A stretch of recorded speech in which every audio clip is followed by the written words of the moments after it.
نحمده ونصلي على رسوله الكريم أما بعد.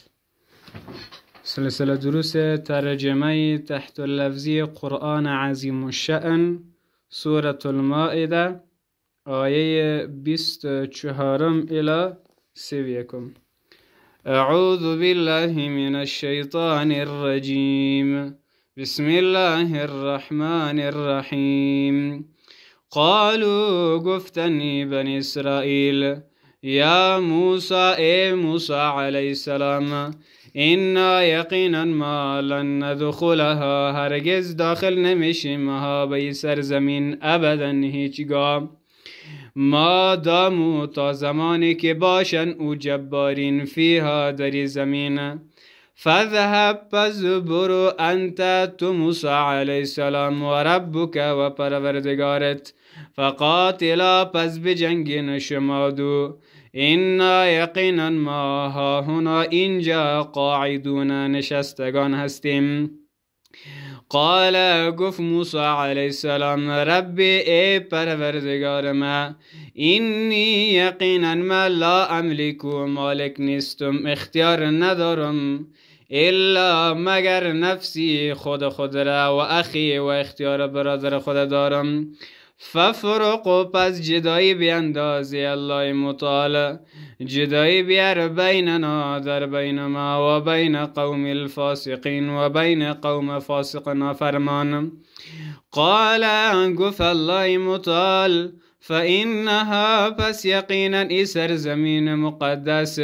محرمتون حرام کرده شده حرام است علیهم برانها 40 سنة 40 سال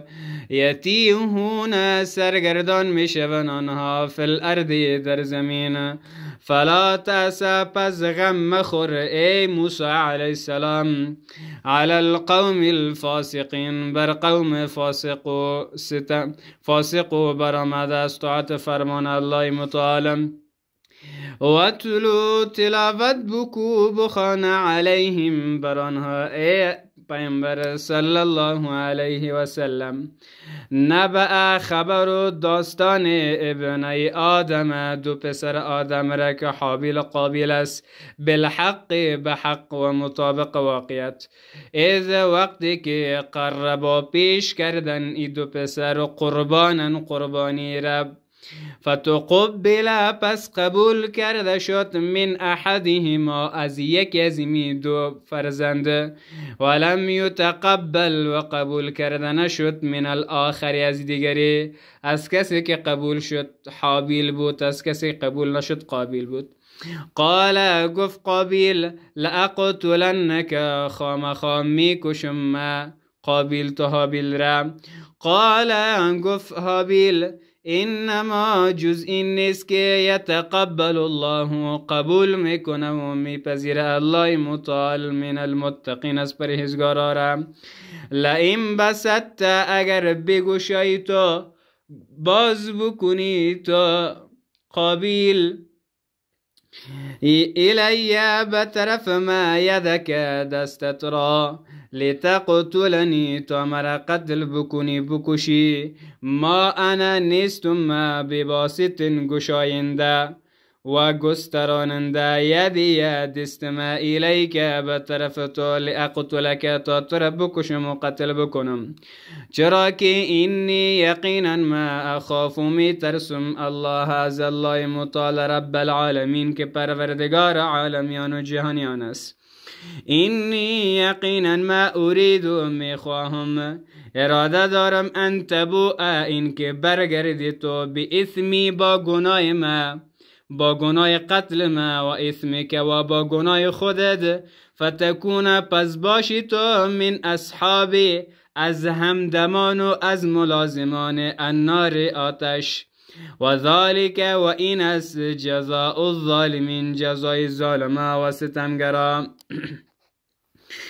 فتوعت پس زیبا ساخت آراست له برای قابیل نفسه نفسش قتل اخیه قتل برادرش حابیل را فقتله پس قتل کت قابیله حابیل را فاصبح پس گشت قابیل به قتل برادرش حابیل من الخاسرین از جمله زیانکارا.